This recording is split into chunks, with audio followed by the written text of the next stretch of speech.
আকাশবাণী কলকাতা। স্থানীয় সংবাদ পড়ছি সুস্মিতা সেন। বিশেষ বিশেষ খবর হলো, চিরাচরিত উৎসাহ উদ্দীপনার মধ্যে দিয়ে নতুন বাংলা বছর 1432-এর সূচনা হয়েছে। রাজ্য সরকার নতুন বছরের প্রথম দিনটিকে এবার বাংলা দিবস হিসেবে পালন করছে। শুভেচ্ছা বিনিময়, দোকানে হালখাতা সহ নানা জায়গায় বের করা হয়েছে শোভাযাত্রা। ওয়াকফ সংশোধনী আইন নিয়ে প্রতিবাদ বিক্ষোভের মধ্যে মুখ্যমন্ত্রী মমতা ব্যানার্জি আগামীকাল মুসলিম সংগঠনগুলির সঙ্গে বৈঠকে বসতে চলেছেন। মুর্শিদাবাদের শামশেরগঞ্জে পিতা পুত্রের খুনের ঘটনায় ধৃত 2 যুবককে 10 দিনের পুলিশ হেফাজতে পাঠানো হয়েছে।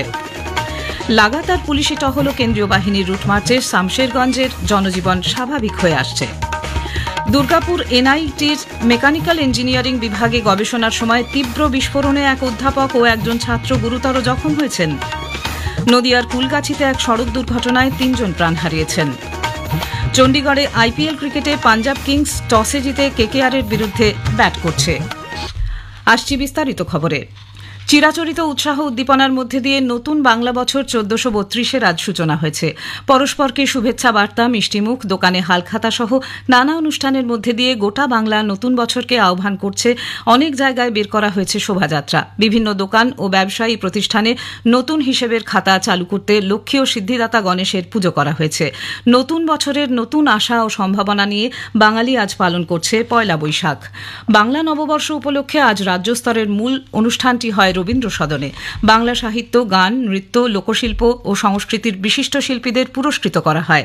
রাজ্যের তথ্য সংস্কৃতি প্রতিমন্ত্রী ইন্দ্রনীল সেন বলেন, এবছর প্রতিটি ব্লকে এই অনুষ্ঠানের আয়োজন করা হয়েছে। এবছর বাংলার 344টা ব্লকই এবং প্রত্যেকটি পৌরসভা কর্পোরেশনের প্রত্যেকটি ওয়ার্ডে আমরা এই বাংলা দিবস এবং শুভ নববর্ষ অনুষ্ঠান পালন করছি এবং আগামী বছর 2026 সালে চতুর্থবারের জন্য আমাদের মুখ্যমন্ত্রী শপথ গ্রহণ করার পর আরো বড় করে বাংলার বিভিন্ন প্রান্তে আমরা পঞ্চায়েত স্তরেও বাংলা দিবস এবং শুভ নববর্ষ পালন করব। রাজ্য সরকার বাংলা নববর্ষের প্রথম দিনটিকে এবার বাংলা দিবস হিসেবে পালন করছে। অনুষ্ঠানে শিক্ষামন্ত্রী ব্রাত্য বসু, রাজ্য নাট্য একাডেমির সভানেত্রী অর্পিতা ঘোষ, জয় গোস্বামী, তথ্য সংস্কৃতি সচিব শান্তনু বসু সহ বিশিষ্ট ব্যক্তিরা উপস্থিত ছিলেন। বিভিন্ন জেলাতেও আজ নতুন বছরকে স্বাগত জানাতে নানা অনুষ্ঠানের আয়োজন করা হয়। বর্ধমানের বিভিন্ন মন্দিরে আজ সকাল থেকে ভক্তদের ভিড় উপচে পড়ে। প্রাচীন রীতি মেনে বর্ধমানের অধিষ্ঠাত্রী দেবী সর্বমঙ্গলা মন্দিরে পুজো দেন অনেকে। নবদ্বীপের পোড়ামাতলা, কৃষ্ণনগরের আনন্দময়ীতলা, সিদ্ধেশ্বরী মন্দির, শান্তিপুরের সিদ্ধেশ্বরী মন্দির ও দিগনগরের রাঘবেশ্বর শিব মন্দিরে পুজো দিতে মানুষ ভিড় জমান। অন্যদিকে হিংসা বিদ্বেষ ক্লান্ত মুর্শিদাবাদে সকলের মঙ্গল কামনা করে বহরমপুরে আয়োজিত হয় শোভাযাত্রা। মালদার ইংলিশ বাজার পৌরসভার 5 নম্বর ওয়ার্ড নাগরিক কমিটির উদ্যোগে ফিরোজপুর থেকে এক শোভাযাত্রা মালদা শহর পরিক্রমা করে। নতুন বছর উপলক্ষে কোচবিহার মদনমোহন মন্দিরে ভক্তদের ভিড় ছিল চোখে পড়ার মতো।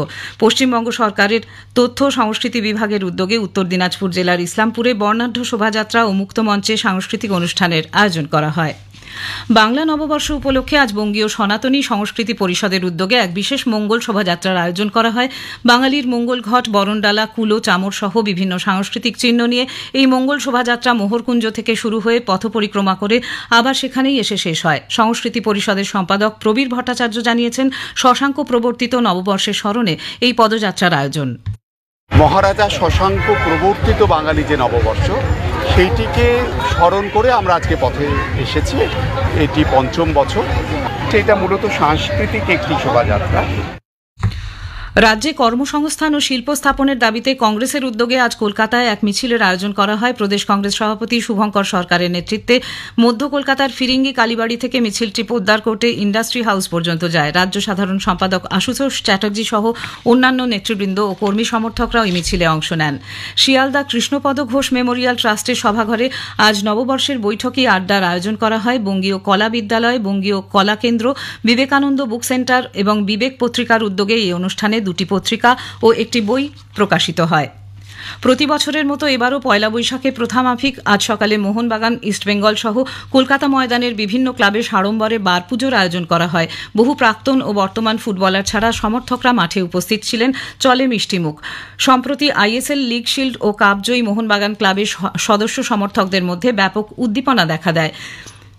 সিএবি সভাপতি স্নেহাশিস গঙ্গোপাধ্যায় আকাশবাণী কলকাতাকে জানালেন, নস্টালজিক বাঙালির কাছে বার পুজোর উন্মাদনা আজও অমলিন। রেজলিউশনে সব ক্লাবে বার পুজো হয়, এটা একটা চিরাচরিত প্রথা চলে আসছে কত বছর থেকে আমি জানি না, 50 বছর তো আমি শুনে আসছি। আর দারুণ অ্যাটমসফিয়ার, দেখুন সব ক্লাবের লোকেরা এসছে, মেম্বাররা এসছে, আমরাও এসছি, এডিয়েন্স ক্লাবে এসছি। এদিকে সন্তোষ ট্রফি জয়ী বাংলা দলের কোচ সঞ্জয় সেন বললেন, মোহনবাগানের দ্বিমুকুট জয় অনুপ্রাণিত করবে ইস্টবেঙ্গল মোহামেডান ক্লাবকে। আমরা ফুটবলের হিসেবে বাংলার ফুটবল যারা আমরা জড়িত আছি, আমরা সবসময় চাই মোহনবাগান সাকসেস পেয়েছে, আমরা চাইব ইস্টবেঙ্গল এবং মোহামেডানও সমতুল্যভাবে প্রতিযোগিতায় আসুক, আরও ভালো খেলুক এবং চ্যাম্পিয়নশিপ লক্ষ্যে এগিয়ে যাক। মোহনবাগান যে ধারাবাহিকতাটা দেখাতে পারছে, এটা নিশ্চয়ই অন্যান্য দলকে উদ্বুদ্ধ করবে। স্থানীয় সংবাদ শুনছেন আকাশবাণী কলকাতা কেন্দ্র থেকে। কেন্দ্রের সংশোধিত ওয়াকফ আইনের বিরোধিতা ও প্রতিবাদ আন্দোলনের আবহের মধ্যেই রাজ্য সরকার বৈঠকে বসতে চলেছে। মুখ্যমন্ত্রী মমতা ব্যানার্জি আগামীকাল কলকাতার নেতাজি ইন্ডোর স্টেডিয়ামে প্রস্তাবিত এক বৈঠকে বিভিন্ন মুসলিম সংগঠনের প্রতিনিধি, মৌলানা ও মুয়াজ্জিমদের সঙ্গে মিলিত হবেন। উল্লেখ্য, রাজ্য জুড়ে সাম্প্রতিক পরিস্থিতির প্রেক্ষিতে মুখ্যমন্ত্রী এর আগে সম্প্রীতিতে জোর দেওয়ার পাশাপাশি এই আইন রাজ্যে লাগু করা হবে না বলে জানিয়েছিলেন। এনফোর্সমেন্ট ডিরেক্টরেট ইডি কেন্দ্রীয় বাহিনীর সহযোগিতায় আজ সকাল থেকে কলকাতা সহ 8 জায়গায় তল্লাশি চালাচ্ছে। ভুয়ো পাসপোর্ট তৈরির ঘটনায় অবৈধভাবে অনুপ্রবেশকারীদের সন্ধানে ফরেনার্স অ্যাক্ট মামলায় এই তল্লাশি চলেছে। জাল নথি দেখিয়ে অনুপ্রবেশের অভিযোগের জেরে এ বিষয়ে তদন্ত চলছে। কলকাতার বিরাটি ও বেগবাগান ছাড়াও হাওড়ার বাঁকড়া, নদিয়ার গেদে এলাকায় তল্লাশি চলে। জালিয়াতির তদন্তে নদিয়াতেও ইডি হানা দিয়েছে। ভারত বাংলাদেশ সীমান্ত এলাকা গেদে উত্তরপাড়ায় ইডির হানা দেয়। ওই এলাকার বাসিন্দা অলোকনাথের বাড়িতে পৌঁছে ইডি জেরা শুরু করে। খতিয়ে দেখা হয় বিভিন্ন নথিপত্র, পরে তাকে ইডি আধিকারিকরা নিয়ে যায় বলে সূত্রের খবর। উল্লেখ্য, অলোকনাথ দীর্ঘদিন ধরে পাসপোর্ট ভিসা তৈরির ক্ষেত্রে দালালির কাজ করতেন। মুর্শিদাবাদের শামশেরগঞ্জে আজও পরিস্থিতি থমথমে। লাগাতার পুলিশি টহল ও কেন্দ্রীয় বাহিনীর রুট মার্চে স্বাভাবিক হচ্ছে জনজীবন। এদিকে অশান্তির মধ্যে বাড়ি থেকে টেনে নিয়ে গিয়ে বাবা ও ছেলের খুনের ঘটনায় গ্রেপ্তার করা হয়েছে 2 জনকে। হরগোবিন্দ দাস ও চন্দন দাস নামের বাবা ছেলে খুনের ঘটনায় কালু নাদাব, দিলদার নাদাব নামের স্থানীয় 2 যুবককে পুলিশ গ্রেপ্তার করেছে বলে জানিয়েছেন পুলিশের এডিজি সুপ্রতিম সরকার। এই মামলার তদন্তে আমরা একটা বিশেষ investigation team, special investigation team set গঠন করি। আমরা এলাকা থেকে গত 2 দিনে বিস্তারিত সিসিটিভি ফুটেজ আমরা সংগ্রহ করি। সেই সিসিটিভি ফুটেজ প্রত্যেকটা আমরা খতিয়ে দেখি এবং বেশ কয়েকজন দুষ্কৃতীকে আমরা চিহ্নিত করতে সক্ষম হই, যারা খুনের ঘটনায় প্রত্যক্ষভাবে জড়িত ছিল। আজ তাদের আদালতে পেশ করা হলে 10 দিনের পুলিশ হেফাজতের নির্দেশ দেওয়া হয়। পাশাপাশি খুনের ঘটনায় আরও কারা যুক্ত তা খতিয়ে দেখছে পুলিশ। অন্যদিকে শামশেরগঞ্জের ঘটনা নিয়ে ভুয়ো পোস্ট করায় ব্লক করা হয়েছে 1093টি সোশ্যাল মিডিয়ার প্রোফাইল। হিংসার ঘটনায় শামশেরগঞ্জ, সুতি ও রঘুনাথগঞ্জ থানা এলাকার 223 জনকে গ্রেপ্তার করা হয়েছে এ পর্যন্ত। প্রবীণ কংগ্রেস নেতা ও অধীর রঞ্জন চৌধুরী বহরমপুর মেডিকেল কলেজ হাসপাতালে গিয়ে গুলিতে গুরুতর আহত 3 কিশোরকে দেখতে যান। শ্রী চৌধুরী সাংবাদিকদের বলেন, মুর্শিদাবাদের ঘটনায় অনেক মানুষ আহত হয়েছেন। বিভিন্ন হাসপাতালে তাদের চিকিৎসা চলছে। গোটা ঘটনা সরকার ধামাচাপা দিতে চাইছে বলে মন্তব্য করে তিনি সত্য উদ্ঘাটনের দাবি জানান।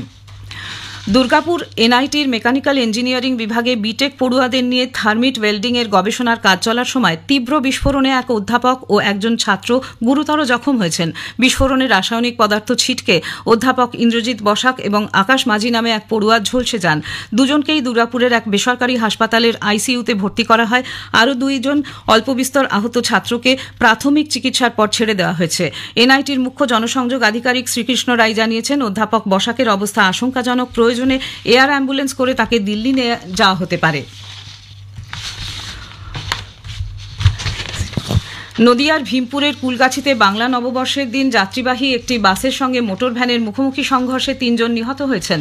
দুর্ঘটনাস্থলে 2 জন এবং শক্তিনগর জেলা হাসপাতালে আহত 1 জনের পরে মৃত্যু হয়। পুলিশ সূত্র উদ্ধৃত করে আমাদের জেলা সংবাদদাতা জানিয়েছেন, মাঝদিয়ার দিক থেকে কৃষ্ণনগরগামী একটি যাত্রীবাহী বাসের সঙ্গে উল্টো দিক থেকে আসা একটি ভ্যানের মুখোমুখি সংঘর্ষে এই বিপত্তি ঘটে। হতাহতরা মোটর ভ্যানের আরোহী বলে জানা গেছে। এদের বাড়ি কৃষ্ণগঞ্জ থানার বানপুরে। চণ্ডীগড়ে আজ আইপিএল এর ম্যাচে কলকাতা নাইট রাইডার্স পাঞ্জাব কিংসের মুখোমুখি হয়েছে। টসে জিতে পাঞ্জাব ব্যাট করার সিদ্ধান্ত নেয়। একটু আগে পাওয়া খবরে জানা গেছে, পাঞ্জাব 5 ওভারে 3 উইকেটে 42 রান করেছে। শেষ করার আগে স্থানীয় সংবাদের বিশেষ কিছু অংশ আরেকবার। চিরাচরিত উৎসাহ উদ্দীপনার মধ্যে দিয়ে নতুন বাংলা বছর 1432-এর সূচনা হয়েছে। ওয়াকফ সংশোধনী আইন নিয়ে প্রতিবাদ বিক্ষোভের মধ্যে মুখ্যমন্ত্রী মমতা ব্যানার্জি আগামীকাল মুসলিম সংগঠনগুলির সঙ্গে বৈঠকে বসতে চলেছেন। মুর্শিদাবাদের শামশেরগঞ্জে পিতা পুত্রের খুনের ঘটনায় ধৃত 2 যুবককে 10 দিনের পুলিশ হেফাজতে পাঠানো হয়েছে। স্থানীয় সংবাদ শেষ হলো। এরপরে শুনবেন খেলার খবর 8টা বেজে 10 মিনিটে।